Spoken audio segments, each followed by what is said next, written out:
Assalamualaikum warahmatullahi wabarakatuh. Halo, salam Sobat Admindu. Kembali lagi di podcast Dinas Registrasi Kependudukan Aceh, yaitu Drakor DRK on Record bersama saya Tia di sini. Nah, Sobat Admindu, di segmen kita ngaduk kali ini ngobrol tentang Admindu, tetap ada dua narasumber kita. Siapa dia? Nah, sebelum kita memperkenalkan siapa sih narasumber kita kali ini, saya ingatkan lagi kepada Sobat Admindu semuanya untuk subscribe YouTube kita DRK Aceh dan sosial media kita ada Instagram, Facebook, Twitter, dan lain sebagainya. Nah, Sobat Admindu, yuk kita langsung sapa dua narasumber kita kali ini. Siapa dia? Yaitu Kepala Dinas Kependudukan dan Pencatatan Sipil Kota Banda Aceh, yaitu Ibu Dr. Randa Emila Sofayana MSI, dan Kepala Dinas Registrasi Kependudukan Aceh, yaitu Bapak Dr. Andes Teguh Syarbaini MSI. Langsung saja kita sapa. Assalamualaikum Bapak dan Ibu. Assalamualaikum. Apa kabar nih Pak, Ibu? Alhamdulillah. Makasih ya Pak, Ibu sudah kembali hadir menjadi narasumber di podcast kita kali ini. Nah, siang kali ini nih ya Pak, Ibu, kita akan membahas mengenai apa sih refleksi yang telah kita jalani sepanjang tahun 2023 ini. Nah, pada Ibu nih Bu, apa sih Bu refleksi dari program prioritas dari Dukcapil Kota Banda Aceh selama tahun 2023 ini Bu? Alhamdulillah ya, kita alhamdulillah sudah di penghujung tahun 2023. Tentu banyak sekali kalau diceritakan tentang refleksi, terutama yang menyangkut dengan Admindu.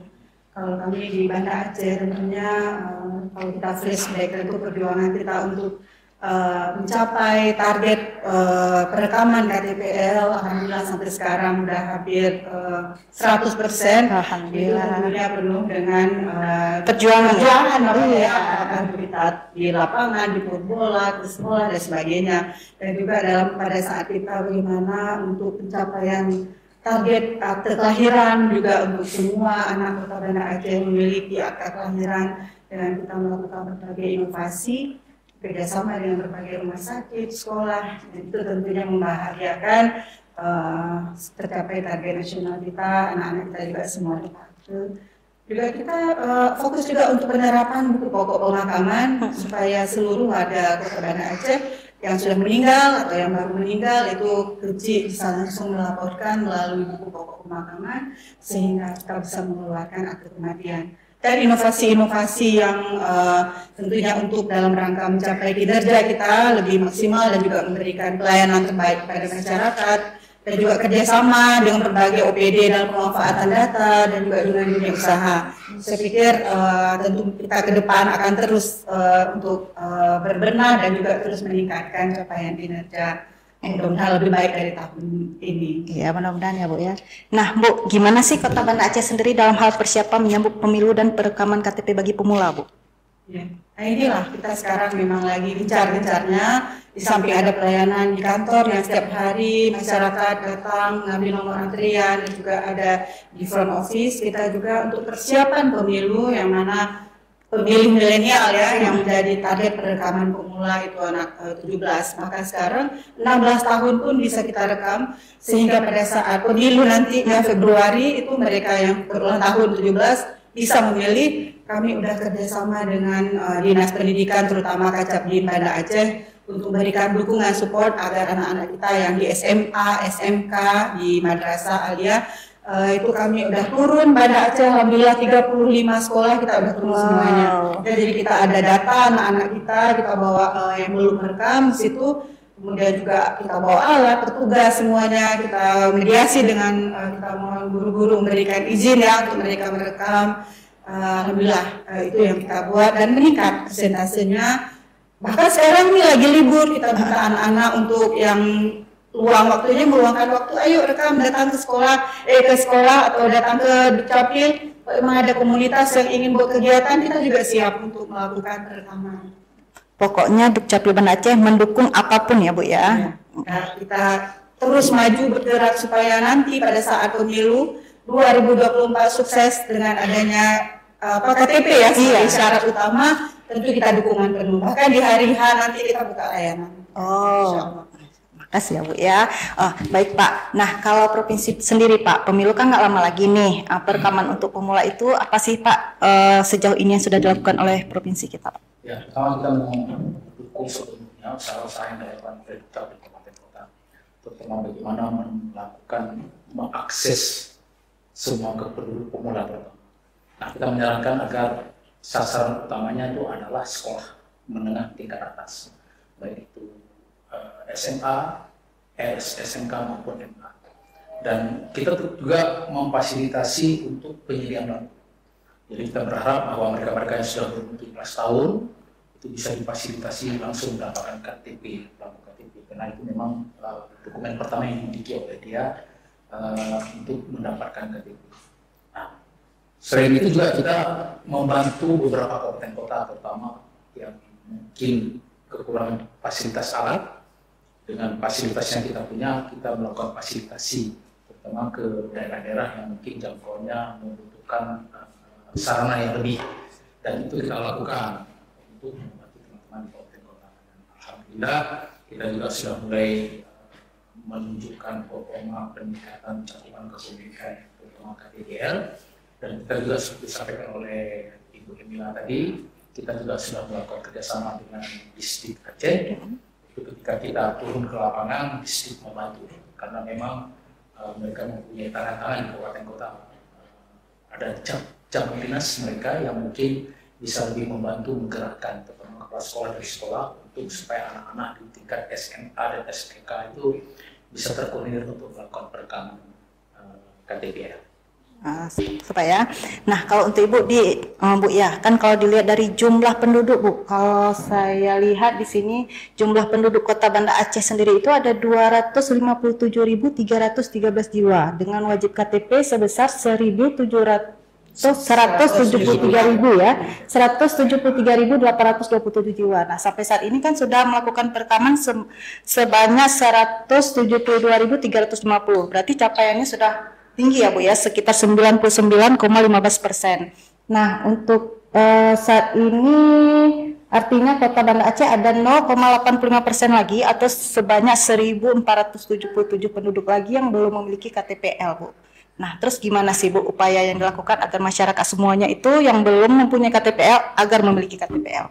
Iya, itu memang jadi target kami ini untuk menuntaskan perekaman KTP. Mudah-mudahan ya ini ada tersisa beberapa hari lagi ya Bu ya untuk bisa menyisir, tapi kita mulai dari tahun ini atau paling akhir kemarin 9 bulan September kita udah turun sekolah. Nah sekarang strategi kita kerjasama lagi dengan kecil-kecil. Nah jadi anak-anak yang di sekolah itu belum sempat mungkin atau mereka belum merekam, karena ada juga anak-anak yang 16 tahun itu kan menjadi target. Mereka itu kendala kita sebenarnya. Ngapain sih cepat-cepat rekam, mungkin guru juga yang 17 dulu gitu, ada juga kejadian seperti itu. Nah, jadi ini kita kerjasama lagi dengan Gampung. Ini kita udah alhamdulillah sudah beberapa Gampung kita koordinasikan untuk kita bisa kerjasama lagi dengan kepala-kepala dusun nih. Kapan nih mereka siap untuk mengarahkan anak-anak nih, misalnya nih kami udah kerjasama dengan Lampulo, Insya Allah Lampulo sangat luar biasa, dan juga beberapa kecil-kecil yang lain siap nih. Nanti Pak Kecil udah selesai pengumuman nih kepada beberapa dusun, anak-anaknya lagi libur,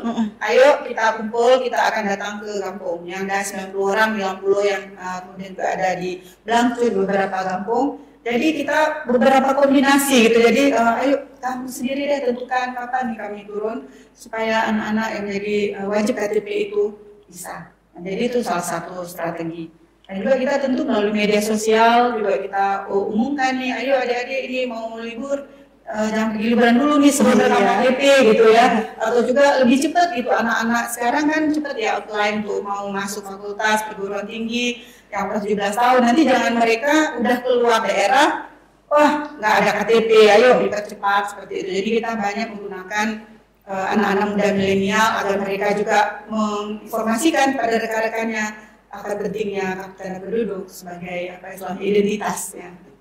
Pokoknya Dukcapil Kota Banda Aceh siap kapanpun ya Bu ya. Siap, insya Allah.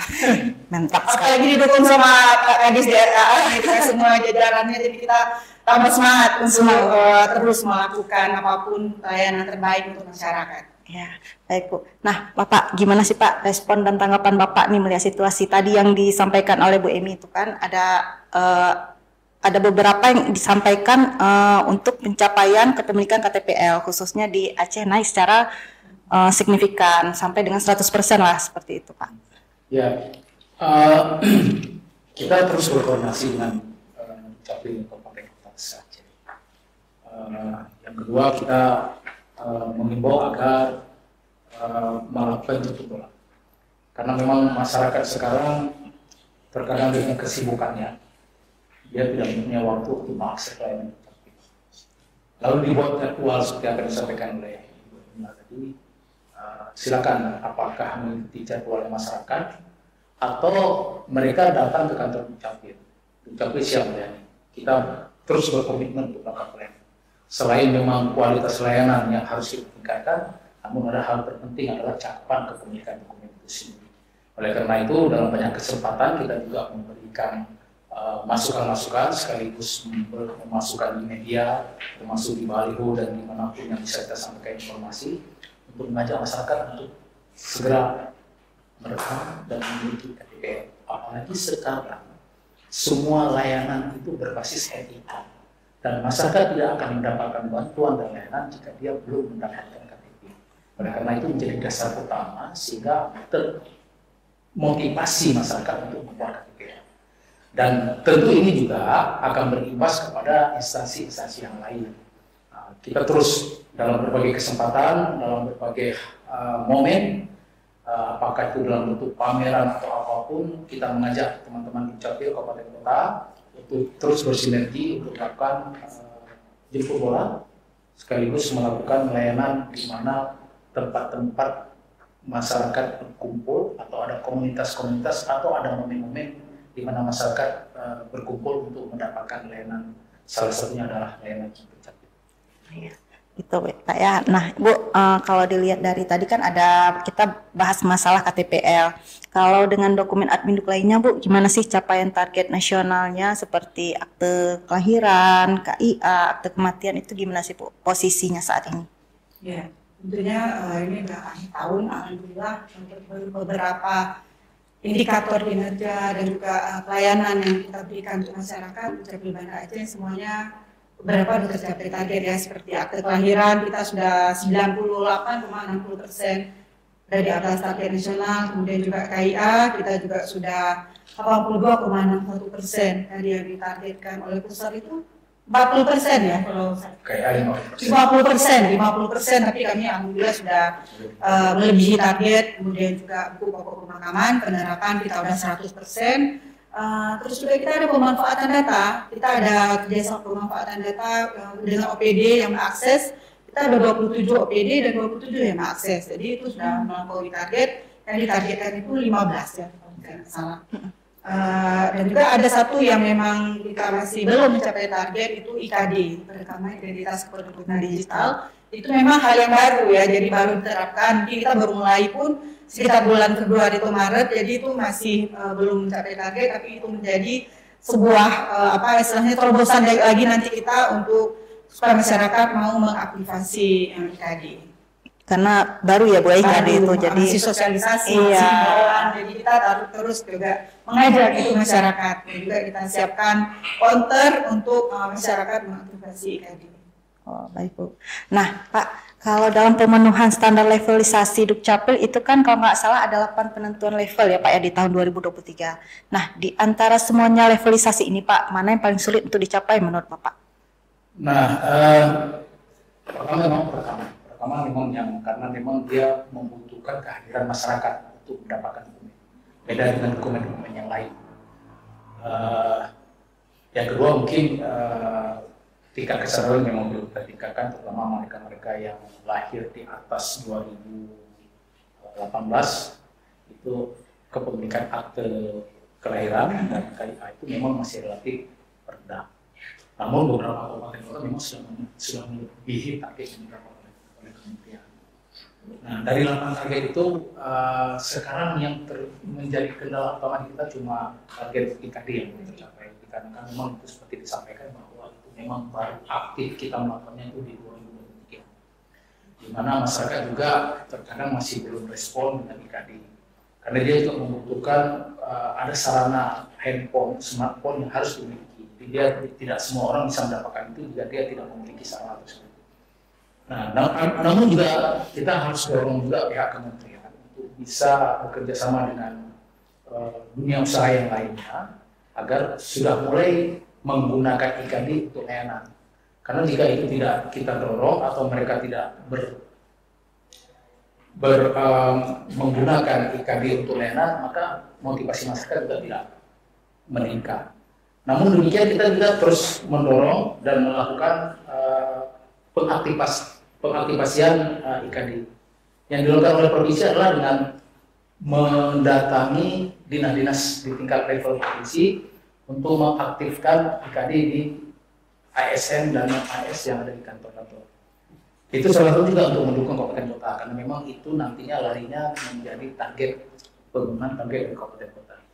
Jadi kalau yang lain-lain, yang paling sulit lagi itu biasanya akses data. Karena akses data dikarenakan harus ada jaringan VPN. Jaringan VPN itu berbayar. Jadi kalau memang dia tidak mempunyai anggaran, maka akan sulit bagi Dukcapil untuk bisa melakukan kerjasama pemanfaatan data, terutama setelah PKS. Langkah selanjutnya adalah bagaimana mengaktifkan aksesnya, menyambungkan aksesnya supaya mereka bisa langsung akses data kependudukan ke server Dukcapil yang ada di pusat. Kalau yang lain, saya pikir untuk akte kelahiran, untuk KIA, untuk BPP kita sudah lebih target semua. Namun beberapa hal seperti akses data, IKD, dan ada juga kabupaten yang memang berkenan masih belum target, tapi secara rata-rata provinsi sebenarnya kita sudah lebih target. Cuma IKD saja yang kita belum bisa memenuhi target yang ditentukan oleh pusat 25% di tahun 2023 dari mereka-mereka yang sudah melakukan pendekatan. Baik Pak. Nah Bu, kalau Dukcapil sendiri kan diminta selalu untuk mengembangkan inovasi layanan admin Duk ya Bu ya. Nah agar lebih memudahkan dalam hal mendapatkan pelayanan bagi masyarakat. Nah kalau Dukcapil Kota Banda Aceh sendiri sejauh apa sih Bu inovasi yang sudah dikembangkan? Boleh nggak Bu diceritakan sedikit? Ya memang inovasi itu menyenangkan ya gitu. Justru inovasi itu bikin kita lebih happy effortnya karena kan berubah ya dari lain daripada yang kebiasaan yang biasanya pelayanan itu kaku misalnya di kantor kemudian kita jemput bola gitu ya. Nah, jadi ini out of the box ya, something innovation gitu ya.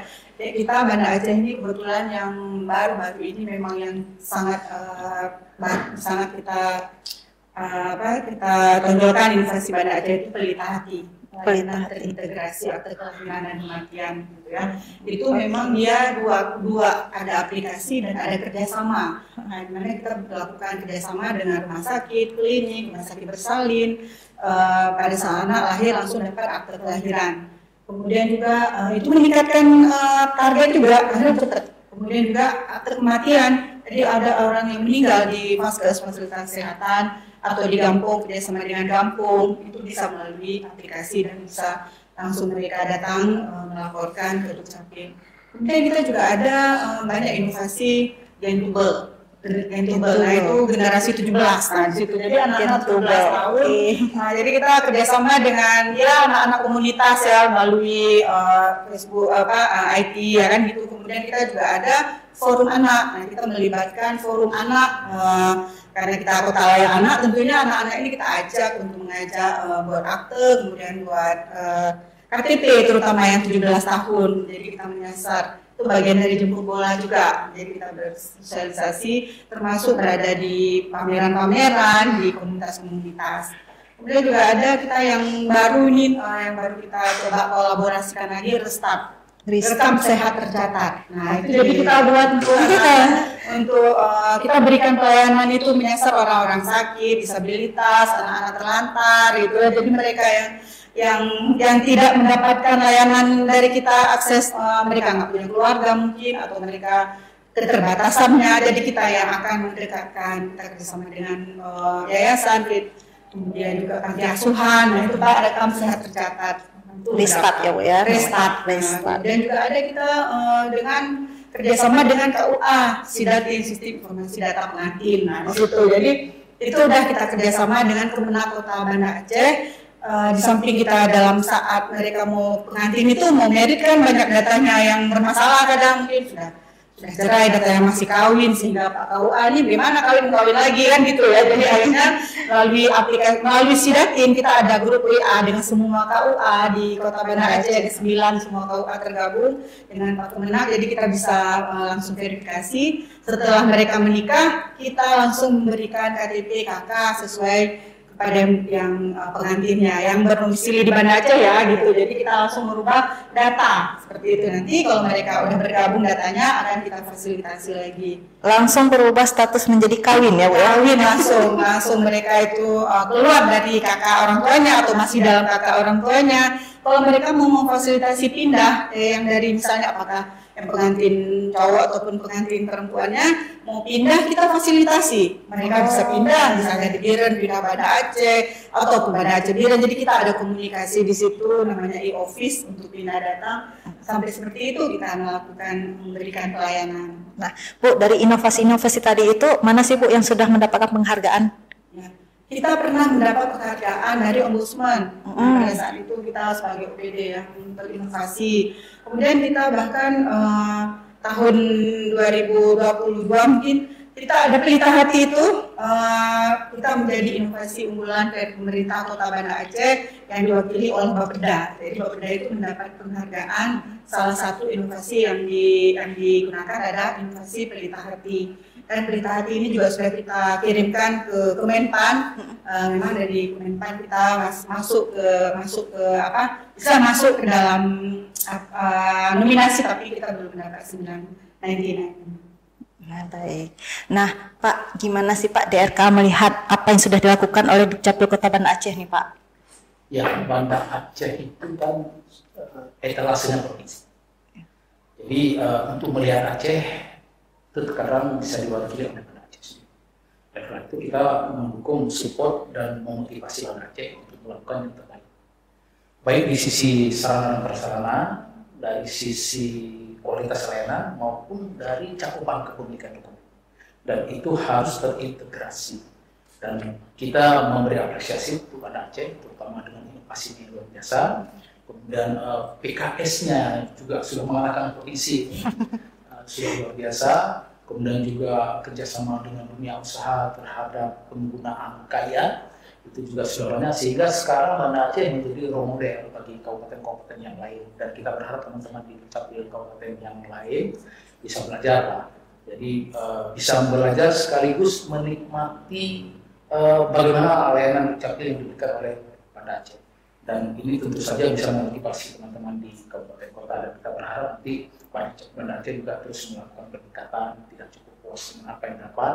Juga Banda Aceh mendapatkan banyak penghargaan dari luar Aceh, terutama dari Ombudsman, mungkin dari Menpan RB, dan mudah-mudahan ini kita berharap Dukcapil yang lainnya selain belajar juga termotivasi dengan perolehan-perolehan yang didapat oleh Dukcapil.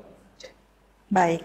Nah, Bu, sedikit kembali ke belakang, Bu. Tadi kan Ibu sedang menyebutkan soal IKD yang belum mencapai target secara nasional. Nah, kenapa sih Bu belum mencapai? Upaya apa yang akan Ibu lakukan agar IKD itu tercapai targetnya, Bu? IKD ini kan kalau istilahnya itu baru tumbuh ya, gadis yang bermekar. Sebenarnya banyak yang harus kita kolaborasinya ya, karena IKD ini kan based on sebuah aplikasi yang diaktifasi di HP masing-masing. Jadi masyarakat kita masih butuh sosialisasi bahwa penting loh dan juga aman, safety-nya gitu. Jadi banyak yang saya menanyakan, gimana sih ini IKD ini aman nggak? Terus kalau saya sampaikan, insya Allah aman. Kenapa? Saya aja yang sebagai kepala dinas yang awal-awal tuh diuji coba kepala dinas seperti itu, dan sampai sekarang HP-nya masih ini, insya Allah nggak apa-apa gitu. Dan selanjutnya baru diterapkan pada ASN Dukcapil tahun 2022, dan tahun ini baru disebarkan kepada masyarakat luas. Jadi insya Allah keamanannya.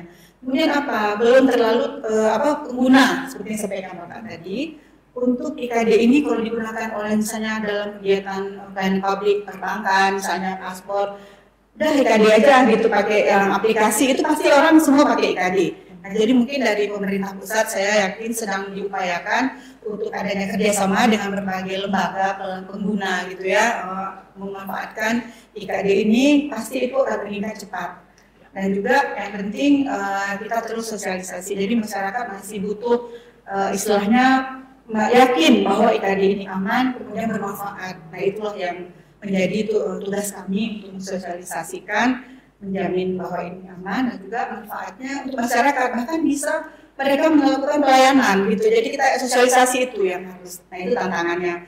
Kalau ada IKD boleh buat akte kelahiran, akte kematian, berubah golongan darah, istilahnya happy gitu sebenarnya kalau dengan ada IKD. Nah itulah tantangan kita untuk sosialisasi kepada masyarakat. Harus lebih familiar ya Bu ya. Ya, safety loh gitu. Safety. Insya Allah udah diuji coba security-nya udah berlapis gitu ya. Mudah-mudahan kalau hilang HP lapor ke kita kan gitu ya, aman sebenarnya insya Allah. Baik Bu. Nah Pak, secara Aceh sejauh ini kan berdasarkan laporan harian biasanya per tanggal 15 Desember ya Pak, sudah mencapai angka berapa sih Pak untuk pelayanan IKD itu sendiri? Kalau untuk IKD memang tadi seperti kita sampaikan kita masih rendah. Kita baru sekitar 7,20% atau baru 67.324 orang yang sudah mengaktifkan IKD. Nah, beberapa kabupaten memang sudah mulai ada yang 20%, karena targetnya memang 25% dari jumlah yang telah melakukan perekaman.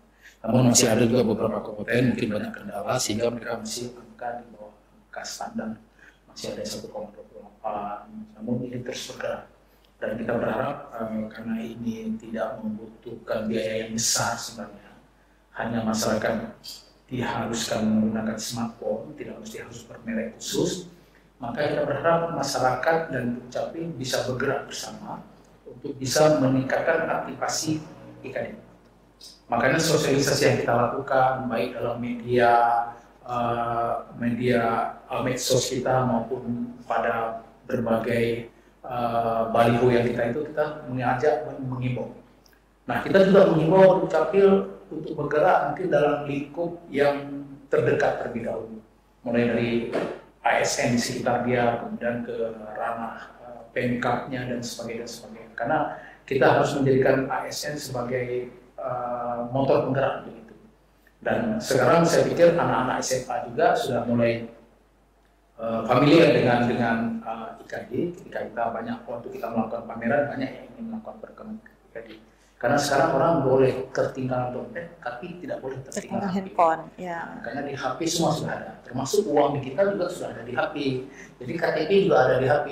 Jadi kalau dia tertinggal dompet, tapi dia membawa HP, maka semua masih bisa dilayani jika memang dia sudah melakukan perekaman. Selain itu kita juga banyak kemudahan, kita bisa melihat data yang lainnya di situ. Kalau KTP kita melihat KTP, tapi di IKD kita bisa lihat anggota keluarga kita, bisa melihat kakak kita. Apalagi kalau integrasi data dengan instansi yang lain itu sudah selesai jadi, maka banyak layanan yang lain bisa didapatkan dengan kita mengakses IKD. Cuma sekarang sedang diintegrasikan, ditutup, dan mudah-mudahan nanti jika memang ini sudah sukses dilakukan, maka apakah itu NPWP, BPJS, kita cukup dengan mengaktifkan IKD, maka semua dokumen tersebut akan masuk di handphone kita.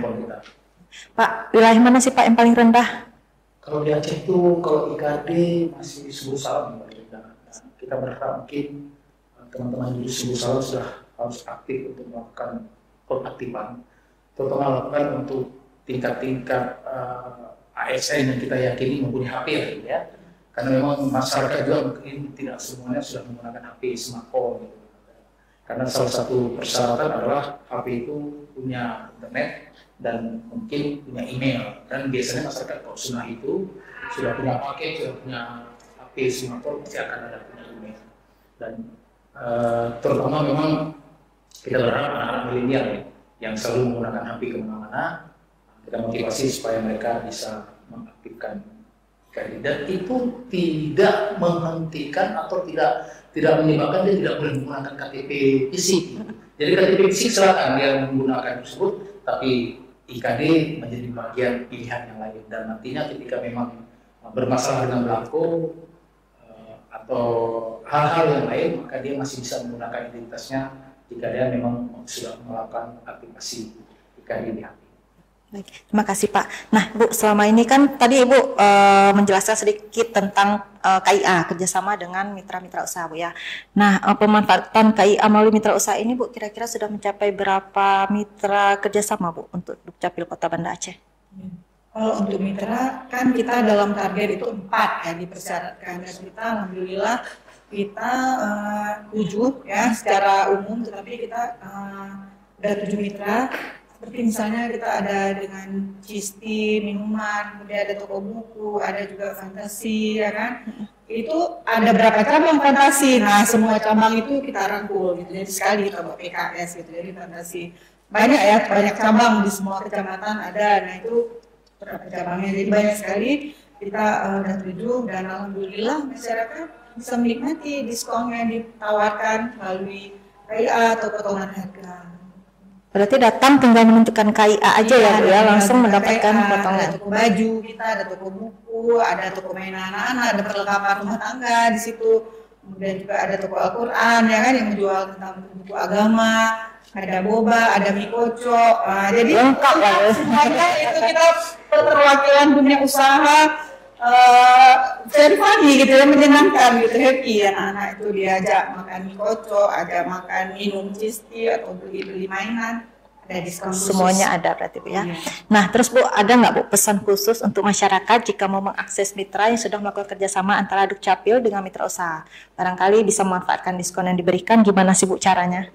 Ya, kita setelah kita kerjasama, kita juga mencetak brosur ya kan, mencetak banner supaya masyarakat tahu loh di toko ini ada kerjasama, kemudian kita sebarkan share melalui medsos ya kan, jadi kita saling follow gitu ya, kita umumkan kepada masyarakat. Di kantor juga ada beberapa yang kita kerjasama, silahkan dilihat. Jadi kita misalnya setelah kita kerjasama sosialisasikan supaya masyarakat tahu. Berarti dengan ini kita ada kerjasama dengan sekolah-sekolah, kita sebar ke sekolah-sekolah informasi ini. Jadi kita ada kerjasama dengan sekolah dalam pembuatan KIA dan juga akte kelahiran. Jadi semua TK, PAUD, SD itu kita kerjasama beberapa. TK PAUD hampir semua, kita ada 138 Pak, kita ada kerjasama itu. Langsung dengan kepala sekolahnya, belum lagi Bunda PAUD di kecamatan. Jadi kita sebarkan informasi-informasi ini. Jadi tercantum semua ada di Dukcapil Kota Banda Aceh, tercantum semuanya ya Bu ya? Iya tercantum, jadi kita di kantor kita tuh banyak sekali kok dilihat banner ya.